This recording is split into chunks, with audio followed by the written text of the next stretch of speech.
however much I may not be very much satisfied with some of the responses given. On the first item, they have tried to answer the question of the mission in which the officer NYAMATO was involved in. Yes, he was not destined to Haiti, but the discussion and the agenda of his trip had to do with sending our police officer to Haiti, which I do believe is open for a wider discussion. On the second and third question, Honorable Speaker, NYAMATO passed on sometimes towards mid of February. His body was received in Kenya and buried in mid-March, a month later. I attended the burial. It was right in my village. Honorable Speaker, as we speak today, a month later after the burial, the family is yet to receive the autopsy report.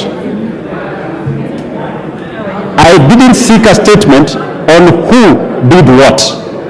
My statement was on what was the cause of the death of Inspector NYAMATO. So if we are saying that 2 months later, the government does not know what killed its officer, whether it was a heart attack, whether it was a stroke, whether it was poisoning, that is all we want to know.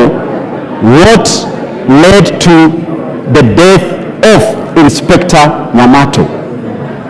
Mr. Speaker, 2 months down the road, the government is waiting for a response from the United States of America. This leaves a lot of questions, more than the answers given. Thank you, Honorable Speaker. Honorable Raso, do you have the autopsy report? Thank you, Honorable Speaker.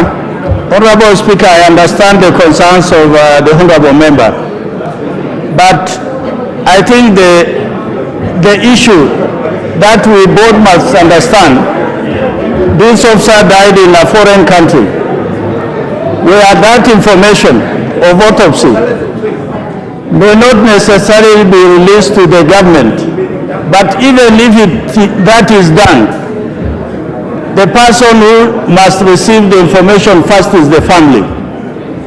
I think the response by the Honorable Minister is very clear, that we must respect that the family must be given this information in confidence.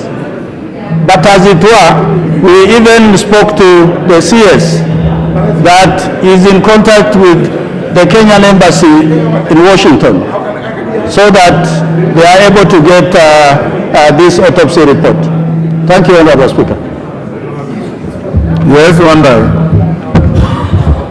You know, this saga, Honorable Speaker, surrounding the death of Inspector NYAMATO raises a lot more fundamental issues, not just about NYAMATO now, but any other Kenyan officer who in future might find themselves in a similar situation.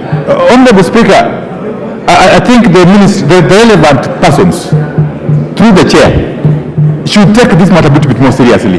You know, Honorable Speaker, it is thoroughly agonizing for a family to lose a loved one, and 3 months now almost, nobody is telling them what caused his death.